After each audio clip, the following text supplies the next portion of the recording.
ہم کریں گے ہر مظلوم کی حمایت۔ السلام علیکم ناظرین، میں ہوں حرین فاطمہ اور آپ دیکھ رہے ہیں حمایتی نیوز HD چینل۔ نظر ڈالتے ہیں آج کی اہم خبر پر۔ آزاد کشمیر بھر کی طرح ڈسٹرکٹ حویلی کا ہوٹا آزاد کشمیر میں ایک بار پھر سے برف باری کا آغاز ہو گیا ہے۔ محمود گلی میں 1 فٹ سے زائد اور لچرنا حاجی پیر میں 2 فٹ سے زائد برف ریکارڈ کی گئی ہے۔ ڈسٹرکٹ حویلی کا ہوٹا سے عباس پور جانے والی روڈ ٹریفک کے لیے فی الحال کھلی ہے، لیکن باغ آزاد کشمیر جانے والی روڈ لچرنا سے بند ہو چکی ہے۔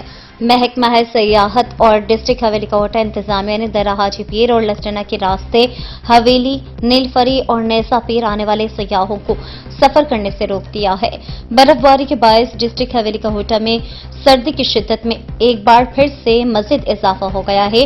شدید برف باری اور بارش کی وجہ سے تعلیمی اداروں اور ڈسٹرکٹ حویلی کا ہوٹا میں کاروباری مراکز بند نظر آ رہے ہیں۔ ڈسٹرکٹ حویلی کا ہوٹا کے دور دراز علاقوں میں برف باری کی وجہ سے بجلی کی ترسیل بھی وقفے سے معطل ہے۔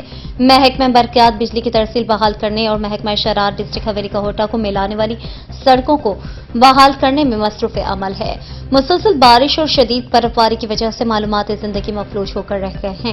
راولپنڈی اور اسلام آباد سے سامان سے لادے ہوئے ٹرک راستے میں رکے ہوئے ہیں، جس کی وجہ سے شہریوں کو شدید مشکلات کا سامنا ہے۔ حویلی کا ہوٹا شہر میں بھی شدید بارش کی وجہ سے سردی کی شدت میں کافی اضافہ ہو گیا ہے۔ محکمہ موسمیات کے مطابق بارشوں اور برف باری کا یہ سلسلہ مزید 3 دن سے 4 دن تک جاری رہنے کا امکان ہے۔ اب تک کے لیے اتنا ہی۔ مزید خبروں اور اپڈیٹ سے باخبر رہنے کے لیے دیکھتے رہیں حمایتی نیوز HD چینل۔